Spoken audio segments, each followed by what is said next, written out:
Izvoli. Ej,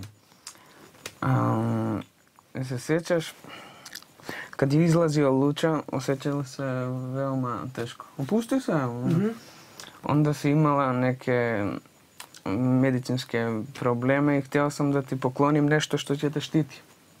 Već ti imaš nešto, ali to mi je već poklonjeno mene. Pa pitao sam brata za jednu ulogu da poklonim nešto tebi što... Dobro. Ne moram da sam pokraj tebe, a da znaš da uvijek mislim. Aj, me lažeš. Da. Onda evo tebi ovaj. I Čekaj. znam, nekoliko puta si rekla da želiš da nosiš krstić da te čuva i onda sam zamolio brata da mi pomogne. Predivno, evo ti ovo. Nisam htio Da stavim i onda taj. da reagujem, a ti skoro i da si mi se naljutila što nisam Šta?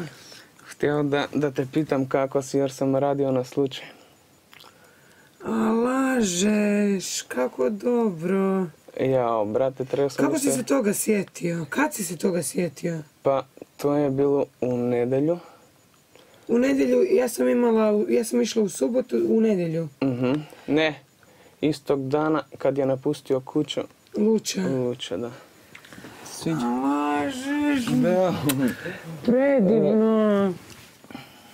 Da.